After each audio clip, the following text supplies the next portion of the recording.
Now, this particular study is a very interesting study. It's very unique because we're looking at one of the most unique books that we can find in all the Bible. How many here have read the Song of Solomon? How many hands? Okay, I see several hands going up. How many have not read the Song of Solomon? Go ahead, put your hand up if you haven't. That's okay. Okay, so we have a couple that haven't read the Song of Solomon. All right, so this is your first introduction, perhaps, to the Song of Solomon. If you haven't gone through the quarterly study throughout the week, then this for sure will be your introduction to the Song of Solomon. And you're going to find out very quickly why this is such a unique song and book in the Bible. And so before I say too much, I just want to introduce us to the actual lesson study and go to page 46. Because on page 46, we find there the memory text. And I think that the memory text really, I'm going to use that as a closing if we have time, and look at the verse that comes after this particular verse as well. But this really is an important verse in the whole book. And it's found in the last chapter, chapter 8 and verse 6. It says, set me, as a seal upon your heart, as a seal upon your arm. For love is as strong as death. Jealousy is as cruel as the grave. Its flames are flames of fire, a most vehement flame.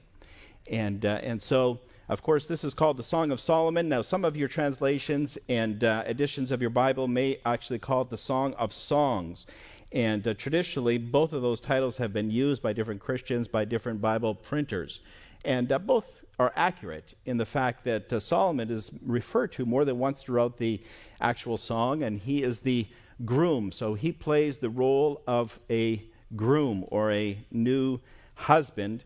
And then, of course, so we can rightly call it the Song of Solomon because it's also believed that Solomon was the inspired author of this particular book. The Song of Songs is also a title that is fitting because it is kind of the song of all songs. It's one of the longest songs that you can find in all the Bible by far. It is a unique song in the fact that it is a very romantic song. Today we would call it a love song. In fact, the authors of our title called it the Royal Love Song. Anybody ever heard a love song before outside of the Song of Solomon? Okay, many of us have, haven't we? Love songs are as old as the sun. Was the Song of Solomon the first love song that was ever sung, that was ever written? Well, not likely. Okay, now Solomon lived around 900 to 950 BC. And so we go back quite a ways before we come to this particular inspired love song, but not very likely that that was the first love song ever written. Now, I have to confess, I never did any research. I never looked and kind of dug and saw what history tells us. But, you know, if I was a betting man, which I'm not, I would put all my money on the fact that there were many, many love songs that were written before the Song of Solomon was written. There have been quite a few love songs that have been written since the Song of Solomon. There's been hundreds, thousands, and thousands, and maybe even in the millions, if we were to look across all nations since 900 BC or over the last approximate 300 or 3,000 years. Love songs is one of the most popular genres of music and songs that you can find. There's just something about a love song that reaches the heart of millions and billions of men and women throughout history. And if it's written right, certainly it is something that can be a blessing and inspiration for us. Love songs are still the best sellers today. If you were to look at the top 10 of the best charts and the hits of our popular radio stations today here in America, you can be bound to find at least 5, probably more. Over half of those will be some kind of love theme to the actual lyric and song. And so love songs are still bestsellers today, and not just in country music either. You know, when you look at your pop music and the pop culture that we find in the music today, you'll find all kinds of love songs there as well. Now, sadly, just like country music love songs, if you look into the pop scene and you look into these other music genres and industry and so on, the vast majority of them fail miserably in regards to the love song that God has inspired and the love that God would desire to be found between a man and a woman, between a groom, a bride, between a husband and between a wife. And so love songs can be a beautiful thing. In fact, it's such a beautiful thing that God had inspired the prophet Solomon to write an entire Bible book, a whole long song on love. And of course, when we talk about love songs, we're talking about love that takes place between a man and a woman. There's just something that touches the heart about a love story. And a love song quite often will reflect that love story. Now, historically, the Song of Solomon is a song that has been quite controversial over the years, over the centuries, over the millennia, especially during the Christian era. And so it's an interesting thing. When you look back in Christian history, you'll find that there have been times when different church organizations, locally, denominationally, individually as Christians, have banned the Song of Solomon. That was a forbidden book to be read by its members. Some have referred to it as the R-rated book that we find in the Bible. And so we ask the question, why? Why has it been banned? Why has it been forbidden? Why is it referred to sometimes as the R-rated book of the Bible? Well, it's probably due to the fact that even today, there are more than one mainstream radio station that would kind of hesitate to air all the lyrics that are found in the Song of Solomon. If you were to come up with some new tune and record a well-sung version of the Song of Solomon, bring it to a local radio station, most of them would probably hesitate and say, I'm not sure if this is going to fly. I'm not sure if this is family-friendly enough for all of our viewing audience. And so the response of more than one Christian or Christian denomination has sometimes hesitated to promote the Song of Solomon. And yet, as Bible Christians, of course, we understand that this is part of the sacred text of the Bible, that God had inspired it, that the Holy Spirit was responsible for it. He had chosen a prophet, in this case, the prophet Solomon. And he said, I want you to write about your experience in this first love experience and marriage experience and wedding experience that Solomon had experienced. And so God says, I want you to put it down in a very beautiful and poetic text. And I want you to tell the world, and I want you to tell all of my children, God told Solomon, what romance truly is intended to look like. And so that's what makes the Song of Solomon a very important book. Now, I have to confess that there are certain portions of the Bible, not only in the Song of Solomon, but other portions of the Bible as well, that I would have to rate as PG. Everybody know what PG means?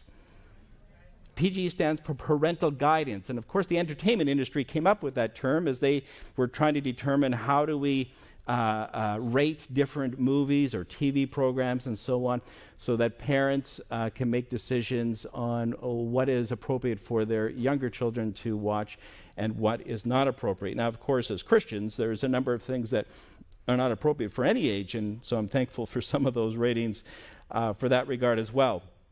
But this particular book of the Bible is one that I would have to rate as PG, or perhaps PG-13, and some of us might even put it up near the R-rated version. So that being said, when I had raised our daughters, one of the pleasures that I had was be able to tuck my children in at night at times, and when it was my turn to be able to tuck one of our daughters into bed, in their first growing years, I would read the Bible verse by verse to them as part of our tuck-in devotional time.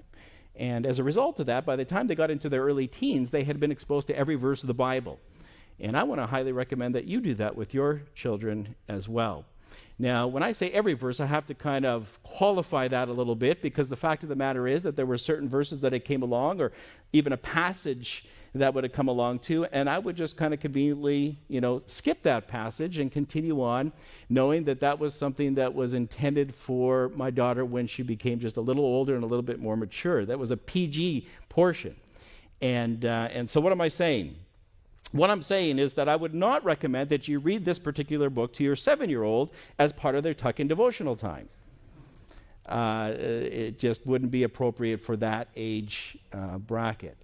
But that being said, I think it's also important to understand that I would highly recommend that all Christians eventually come to read and study and pray over this particular book. Why? Because God doesn't give us any of the counsels and any of the sacred text for no reason. He has some very needful reasons for us. And so God gives us priceless counsel. In this case, he gives us priceless counsel and direction on romantic love that is found between men and between women. And romance is one of the most popular experiences and portions of life that there is in all of the human experience, in all of history. And it's no different today. But the problem is that we live in a world where romance has been distorted on a number of different fronts. We live in a world where romance has been changed and it has been altered in ways that bring some very negative consequences and results. And so God says, listen, I came up with romance. I invented it. It was my idea. But the problem is that we have so many different alternate ideas about it that I want to make sure that you understand the real romance that I came up with, just like every other topic. And so does that make the Song of Solomon a very priceless, important book? Sure it does, doesn't it? Yeah. Okay, now not only is it priceless direction and counsel in regards to romantic love that takes place between a man and a woman, a bride and a groom and such, but there's also a very powerful allegory that some of the earliest Christians had also discovered in concern to the relationship between Christ and his church. There is a deep love and transparency that God desires for us to be able to have with him as our maker. And so there's nothing that we should be ashamed of to be able to share with our maker in regards to our hearts, in regards to our struggles, our thoughts, and even our thought life and some of our shortcomings that take place, you know. And so there's a deep allegory that is also available in this same book between the relationship of Christ and his church. But we don't have time to look at both because one in itself, the allegory in itself, would be a whole week study and a whole program study in itself. And so I'm going to take the direction of the actual theme of this quarter in this week's lesson study and look at the practical counsel and implications that are there concerning earthly romance, concerning the romance between a man and a woman. Now, although the Bible speaks about sex in a positive light in several places, you would be hard-pressed to find another Bible passage or book that speaks of sex in the context of spirit-led and spirit-filled romance. Romance that takes place between a bride and a groom, between a husband and a wife. Now, this brings up a very important subject, and one of the days of this week's lesson study points that out. Now, I don't think that we'll have time to go into all the details on that particular subject, but I think it's important for us to be able to pick up at this point that the context, one of the first contexts that we want to pick up in regards to the romance that we find God directing and counseling in this beautiful book, is the fact that it's all found in the context of the commitment of marriage. That there is a bride and that there is a groom. There is a husband and there is a wife throughout the entire book. And so it's important for us to be able to understand. And by the way, the Song of Solomon confirms that. We're going to look at that in a future text in our study here today. But there's several other passages in the Old and New Testament that make it very, very clear that God has always intended sex and romance to be found within the marriage union. And so it's not by surprise that we should find that context in this beautiful love song. Now, is that different from most of the love songs that we hear on the radio today? Is that different from most of the love stories that we watch on television today? It is, isn't it? And so that's the first takeaway that we have, and the counsel that God gives to us is that the context of romance and sex has always and only been intended to be found within the marriage union. And so that's important for us to be able to pick up as well. And so the Song of Solomon that becomes a vital handbook for every husband, for every wife, every potential husband, every potential wife. And so if you were one of those that didn't put your hand up when I asked, have you read the Song of Solomon before? This is your introduction. And so we're going to get a good taste of it here today, but I want to encourage you to read it all the way through and pray over it and talk to the Lord about it and ask him how it would fit in your life, perhaps as a present husband or wife, and then how God is talking to you as a future husband or a potential wife as well. Well, as we look at Sunday's lesson, we find that there's a bit of a brief history lesson in concern to some Greek philosophy. In this case, the Greek philosophy is referred to as dualism. And some of you are familiar with that, some of you are not. Now, Plato, the ancient and famous Greek philosopher, is the one that kind of came up with it, or at least he's the one that made it well known and infamous, and that is the philosophy of dualism. Anybody know who had tutored and had taught Plato, by the way?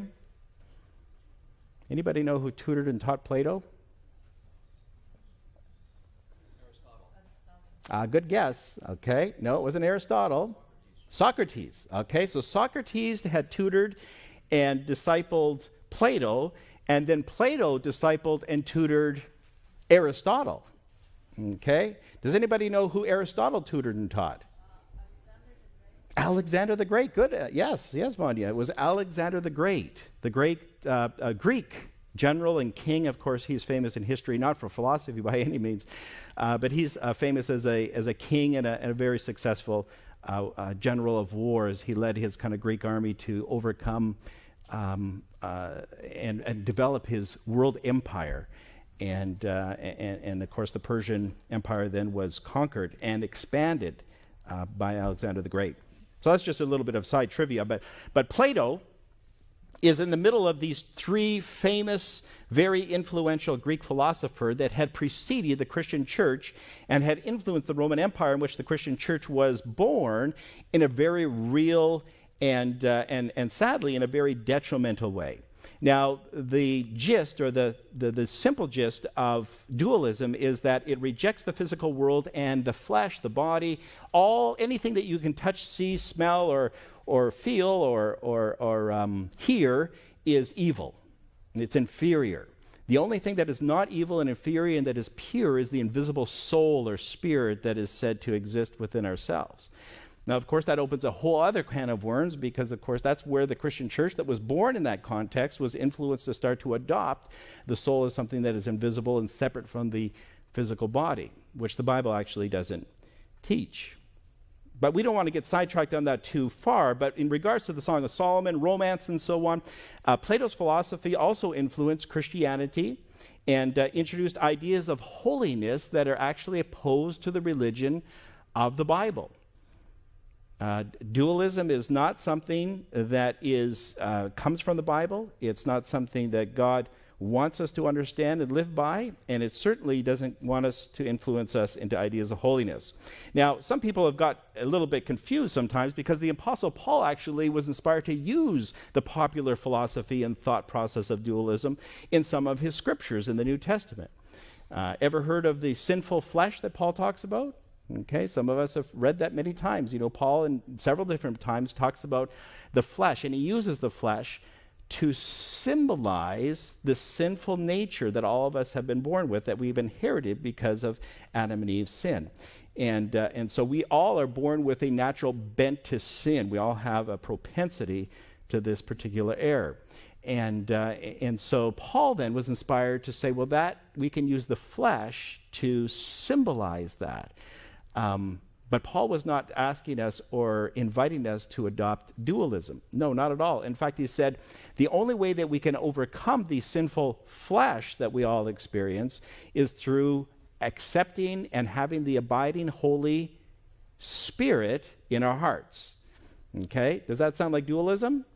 No. Okay, it sounds similar to it. And again, Paul is kind of using something that the minds of his generation understood to a certain degree, but now he's altering it and putting the gospel in there. And so he's saying the gospel experience is that we are all born sinners, we're all born condemned, as we are all guilty and all have sinned and therefore all face death. But the good news is that Jesus Christ came to die in place of our sin, in place of our guilt, and now we are open to the Holy Spirit. We become born again as Jesus placed it and coined it, and therefore we are now filled with a spirit that is outside of ourselves, not some invisible soul or spirit that we have internally and intrinsically existing within us, as Plato taught in dualism, but rather it is the Holy Spirit that comes from outside. God himself starts to dwell in us, and now our bodies are holy temples of the Holy Spirit. Now, if our bodies are holy temples of the Holy Spirit, does that make our bodies important? Sure it does, and that's in harmony with all the rest of the Bible. All of the scriptures tell us that God views us in a holistic way. He created us. He created Adam out of the material dust and elements of the earth, and then he breathed into his nostrils the breath of life, the spark of life that helped his heart to start beating, his mind to start thinking, his lungs to start breathing. And so we find that God has always intended for us to understand that there is a union between the mind and the body, and our thinking, our consciousness, and the body. And so the Bible takes a much more holistic, different view than that of Plato. In Galatians chapter 5 and verse 17, it says, I say then, walk in the Spirit. Now that's a capital S Spirit, Holy Spirit, and you shall not fulfill the lust of the flesh. And again, so the key difference is that we need to be led and live by the Holy Spirit, not by our own spirit, not by our own intrinsic soul, invisible of some kind, but by the Holy Spirit. And so Paul never intended to tell us that our physical bodies and its functions are evil. It's something to be shunned. And let's confirm that with one verse. Now we have a volunteer that has kindly agreed to read Romans chapter 12 and verse 1. And so we're going to invite Haftiz to read that for us. Thank you, Haftiz. Romans 12:1. I beseech you, therefore, brethren, by the mercies of God, that you present your bodies a living sacrifice, holy, acceptable to God, which is your reasonable service. Okay, so what does God want us to present to God? Your bodies. Okay? Does that include your mind? Sure it does. Okay, biologically it includes your brain, but it includes the rest that's attached to it, right? Okay, so God is asking us and telling us, inviting us to present our bodies, everything from the top of our head to the tips of our toes. God wants to present us as a holistic person, our entire soul, as the Bible properly teaches of what a soul is. And so as we bring that before the feet of Christ, our entire being as a living sacrifice, that we may demonstrate that which is good and acceptable, that good and acceptable service to prove that God can work through us in a powerful way. This is the pervading theme that we find throughout the New Testament. But again, sadly, many of the early, most influential names and leaders and pastors within the church began to adopt much of which they had been indoctrinated before they were converted into Christianity, and that is Platoism or Platonic thinking and philosophy, dualism. And that is that there's something evil intrinsically in the body, ever since physical existence came into being. And of course, that would also include anything biologically that exists within our bodies as well. And so as it turns out, the subject that we're looking at today is romance. And a big part of romance within marriage also includes biological sex. It includes a sex life. And so the early Christians and believers, leaders, started to view physical sex as a necessary evil to procreate at best. And some of them even went further and said that sex had come in after the fall. And before that, one had even suggested that we used to reproduce by some form of vegetation and such. And by the way, I want to be very sensitive as we look at this particular subject, because I know that there are some very sincere Christians and people that I know and love very well in this room that are watching online or on TV and such. And I've been pastoring for 20-something years now, and in that I've been exposed to a lot of different members' perspectives and so on. And I've had some sincere, beautiful Christians that will come to me and said, I always understood sex as something as a result of sin that came in after sin. And so this is not just ancient history that we're looking at. We're also looking at some perspectives that some of you may have even here this morning. And so we want to be able to find out what the Bible teaches. Amen? And so sadly, again, in early history, in the very first centuries, many of the biggest and most influential names in early Christianity be able to conclude that indeed physical sex was a necessary evil that came in as a result of sin. Now, Clement was one of those names, Alexandria, Tertullian, Ambrose, Chrysostom, Jerome is a more well-known historical name, Origen, Thomas Aquinas, Augustine, or Augustine as some of us might pronounce it, all concluded that sex was either a result of the original sin or was never intended for pleasure and only was to be practiced when you were intending on having more children. It was only to be practiced when you're intending on making babies. Now, since the position of the priest came to be known as the holiest of all callings, and certainly it comes with a high responsibility, and even though we don't use the term priest today within our church, and rightly and biblically so, because we only have one priest, and that's the high priest Jesus Christ. And the Old Testament priesthood and priests were only designed as a shadow pointing to the ultimate substance, which is Christ. But nevertheless, I stand in a position that is very similar as a pastor to that of the early priests of the first centuries. And it comes with a lot of responsibility. And we feel, if you're sincere, the weight of that responsibility that God gives to us. But does that mean that God has called me to lead a holier life than you? Well, it's another subject, but the answer really is no. All of us are called to the same standard of holiness, yes or no? Sure we are, okay? Some of you are starting to process that. You know, I've had some people come up to even my daughters, and they say, "Have you ever sinned?" You know, I swear they could almost see a bit of a glow over their heads, you know, and such. And so, no, God has called us all to the same standard of holiness. But another thing that came into the early church in the first centuries was that to be a priest was a holiest calling. It was the holiest of callings. And God has called every man to be a man of God, yes or no? Not just me. Every Christian should recognize that they're just as called to be a man of God as I am. All of us are called to be men and women of God.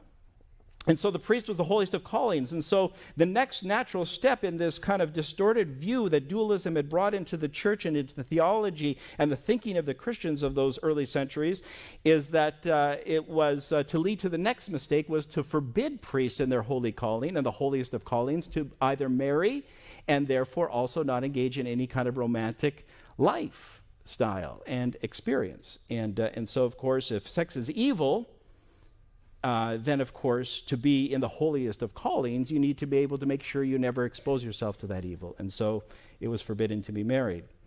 Now, unknown to the church, and this is fascinating, but the church in the 6th century, now this is in the 500s AD, not too long into the church's history compared to our day and age, the church also began to forbid any of its married members from engaging in any sexual activity on certain days of the year. In fact, they got so carried away that over half of the calendar days were forbidden. And, interesting, fascinating stuff. Now, is this biblical? No, not at all.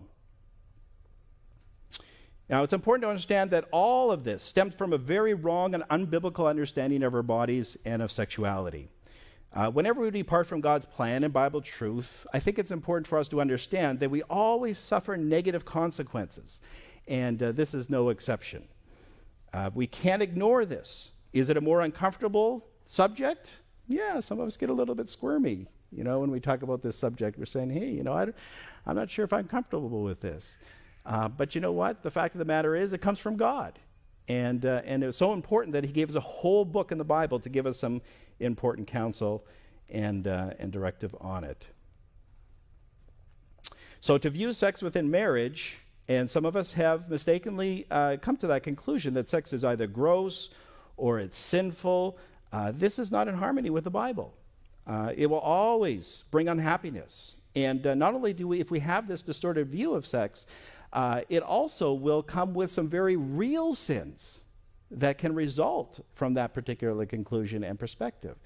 And God wants you to have a happy marriage, and God wants you to be able to avoid real sin, yes or no? And so that's why it's important for us to be able to open our hearts and our minds to what God wants to speak to us in regards to this particular subject. We don't want to be found fighting against the wisdom and plan of God. This is where the Song of Solomon can come to our rescue. This is where the Song of Solomon can speak to us in a needful way. It presents sex in its proper light. It presents it in true love between one man and between one woman. Again, in the commitment of the marriage commitment. Okay? It is here that we find biblical romance that God wants all married people to experience. Now, at the same time, I want to stop and just spend a couple of minutes telling one or more individual that I know is in this room today, that I know is watching this program right now, and that is in regards to sexual abuse. Now, sadly, sexual abuse is something that many of us have experienced. More than one of us in this room has experienced it as a child. When we are exposed to sexual abuse, either as a child, and some of us have been exposed to criminal rape and so on, when we experience that, and then now and again as a pastor, I'm fortunate. I wasn't exposed to that. I've never experienced that. My wife has never experienced that, and so our marriage doesn't struggle with that. But I know that more than one marriage here struggles with that. More than one person is struggling with that. And sadly, more than 50% of us are exposed to that before we reach adulthood. That's the reality of our day and age. The reason I'm bringing it up is because we're looking at the subject. And the Song of Solomon is something that presents it in a needful and positive and contextual way.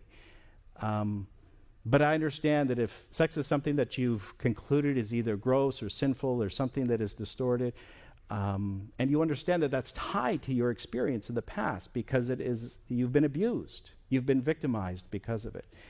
And I just want to encourage you to spend some prayerful time going through the book of the Song of Solomon and saying, Lord, help to straighten things out in my heart and my mind. Help me to understand how you view romance and how you want my marriage to be.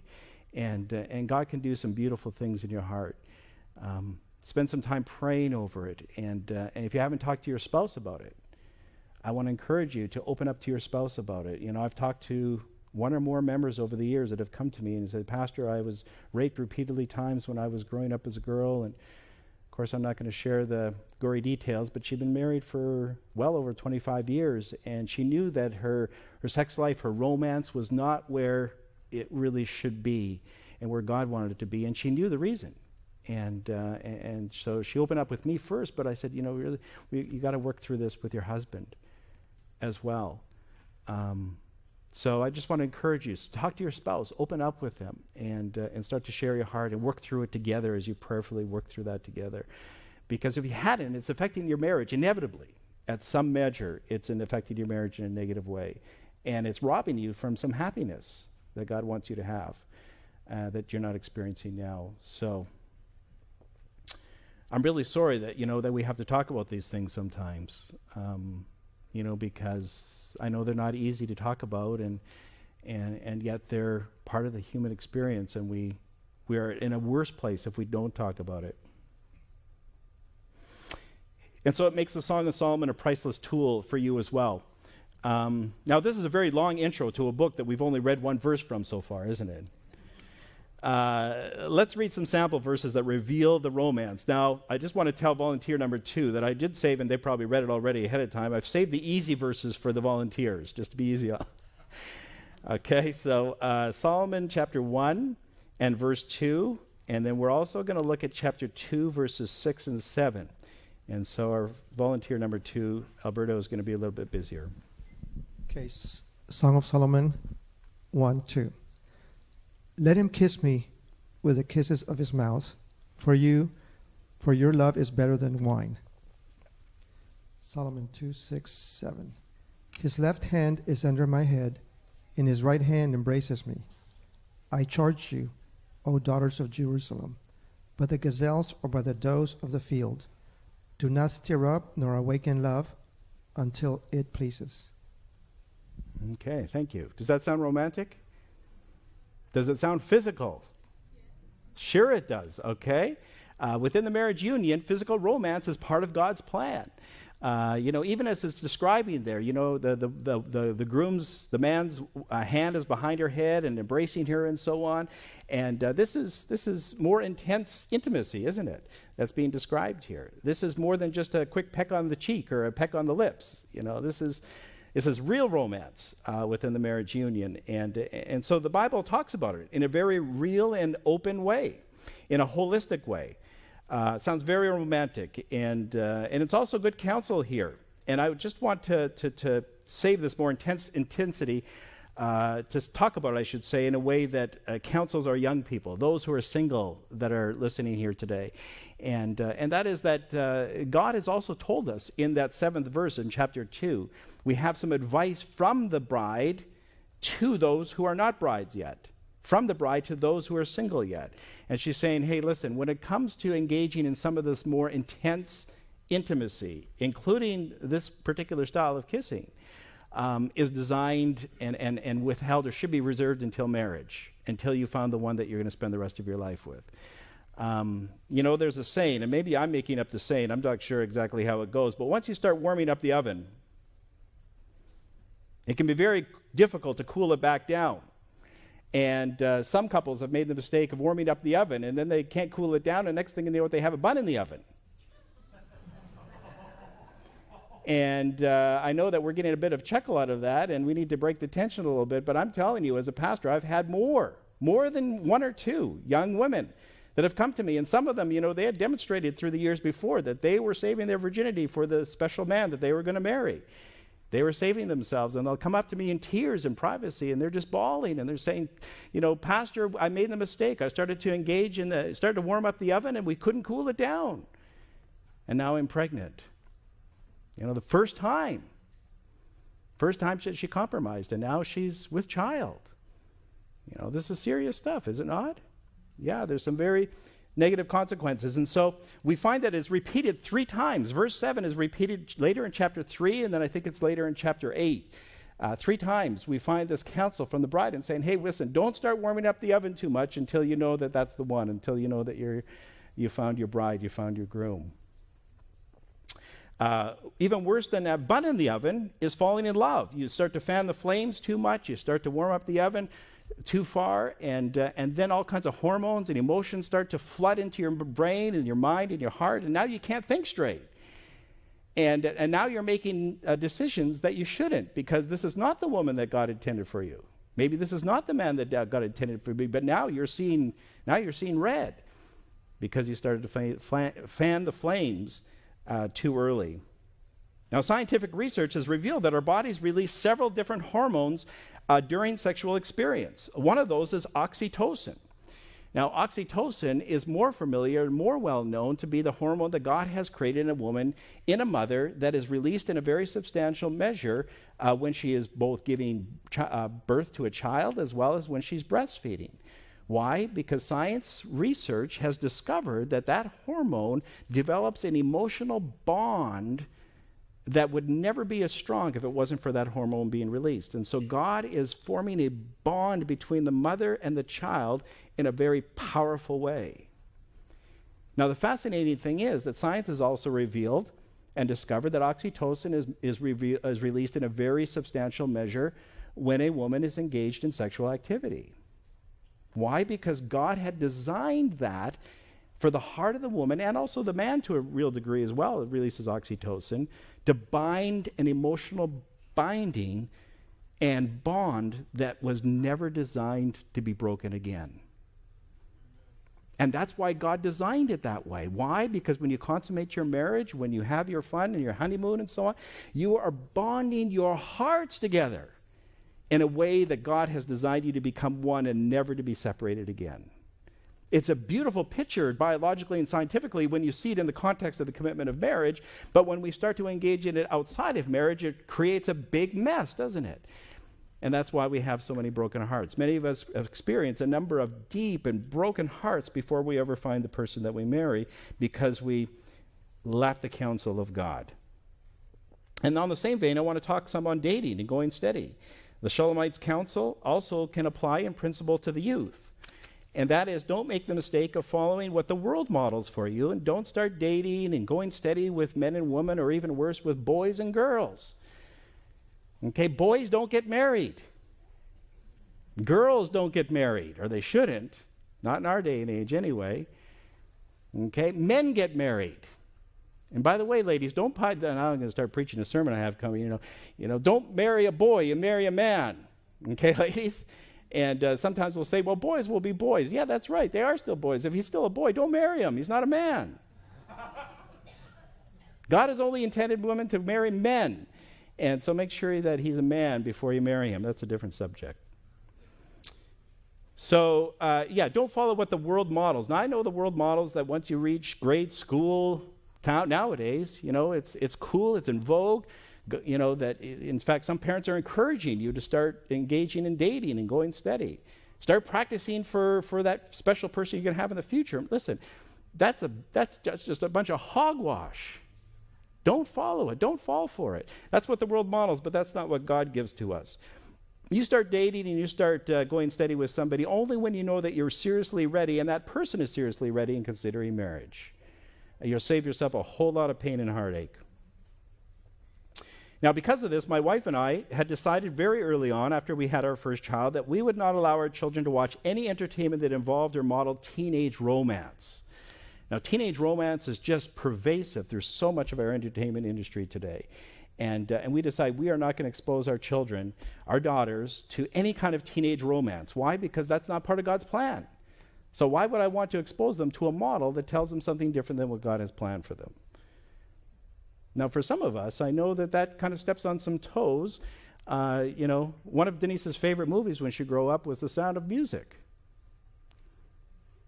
Now, The Sound of Music has some real teenage romance in it. And so Denise and I scratched our head and we thought, where do we go with this? This is one of the classics. But friends, we decided no. We are not going to allow our daughters to be exposed to any teenage romance, even if it's as benign as The Sound of Music. So this is something for you to take away and talk about. Okay, we're almost out of time. In one way, I can say, I don't have to get into the deeper stuff. But let's go to chapter 4. And we're just going to go to the punchline of the book. Chapter 4, we're going to read the whole chapter, chapter 4. So put your seatbelts on.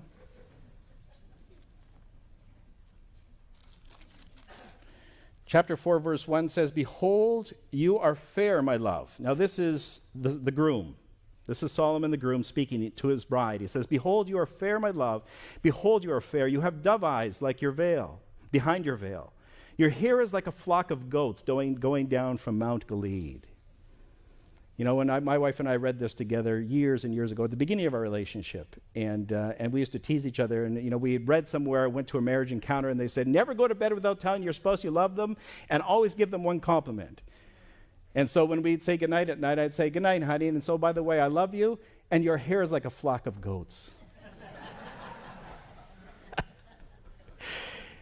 She wasn't sure how to take it. We still kind of giggle over that. "Your teeth are like the flock of shorn sheep," of course, nice and white and clean, "which have come from the washing, every one which bears twins, and none is barren among you. Your lips are like a strand of scarlet, and your mouth is lovely. Your temples behind your veil are like a piece of pomegranate. Your neck is like the Tower of David, built for an armory, on which hang 1,000 bucklers, all shields of mighty men." Now, I have to confess, I'm going to go ahead and skip number 5. And the reason being is that I know this is programmed for family programming on different television networks, and so I'm not going to put them on the spot that way. You go ahead and read that yourself. Verse 6, it says, "Until the day breaks and the shadows flee away, I will go my way to the mountain of myrrh and to the hill of frankincense. You are all fair, my love, and there is no spot in you." As far as he was concerned, she was perfect. Now, not too many wives found themselves with a perfect body, like the models and the magazines and so on. And this one probably wasn't perfect either in regards to her physical body. But the point is that for him, she was perfect. And that's the view that God wants us to have about all our wives. "Oh, you are fair, oh my love, and in you there is no spot in you. Come with me from Lebanon, my spouse." And there's the context of marriage again. "With me from Lebanon, look from the top of Amana, from the top of Senir and from Hermon." These are all mountains in Israel. "From the lions' dens and from the mountains of the leopards." Sounds a whole lot like Lookout Point here, doesn't it? "You have ravished my heart, my sister, my spouse." Now, she wasn't his physical sister, but sister in the faith, as Jesus said. "If you believe and follow the will of God, you are my sister. You have ravished my heart with one look of your eyes, with one link of your necklace. How fair is your love, my sister, my spouse. How much better than wine is your love, and the scent of your perfumes than all spices.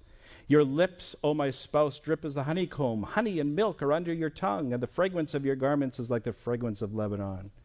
A garden enclosed is my sister, my spouse, a spring shut up, a fountain sealed." And by the way, this is symbolically speaking of the bride presenting her virginity before her groom. Now that's another subject. If you've already lost that part of your experience and you haven't found that special person to marry, God can still make you a spiritual virgin. Your plants are an orchard of pomegranates with pleasant fruits and fragrant henna and spikenard and saffron, calamus and cinnamon, with all the trees of frankincense, myrrh and aloes, with all the chief spices, a fountain of gardens, a well of living waters, and streams from Lebanon. And then we have the Shulamite. That's the bride who comes from the town of Shulam. Awake, O north wind, and come, O south, blow upon my garden, that its spices may flow out. Let my beloved come to his garden and eat its pleasant fruits.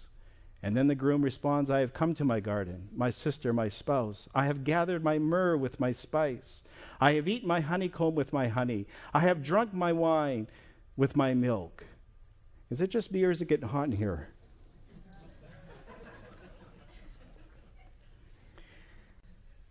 The groom has arrived at the promised land. Okay? He's using the language of milk and honey, is he not? All right? So this is beautiful love, romance that God has designed for us to be able to experience as a husband and as a wife. This not only speaks of having a good romantic physical relationship with each other, one that brings happiness and joy and bonding of hearts, of course, but it's also something that is based on pure love, godly love. And that's important for us to understand as well. Well, we're wrapping up, and I think we're out of time. And, of course, there's always some other good stuff that I was looking forward to be able to share with you. And, of course, one of those, as it points out on Monday, and I'm just going to close with that. And, in fact, I'm going to ask our volunteer if they can read, and we can see if we can fit that into this program or not. We'll see. Go ahead, please. His mouth is most sweet. Yes, he's altogether lovely. This is my beloved, and this is my friend, O daughters of Jerusalem. Okay, so what does the spouse refer to, I think it's her as a spouse, as a friend. And too often as husband and wife, we lose that. And we think, well, it's just about the romance, it's sharing the bills, it's sharing the kids and so on. And we forget and we miss one of the main points of marriage, and that God has called the husband to be the best friend of the wife. And for all husbands out there, your wife should be your best friend, your closest companion. If you're spending more time with friends outside of your marriage of the same gender rather than with your spouse, that's a problem. Why? Because God has called your closest and most constant companion to be your spouse. Well, I don't like my spouse. Well, then you have a bigger problem. And you need to address both of those problems if you want happiness in your marriage and in your life.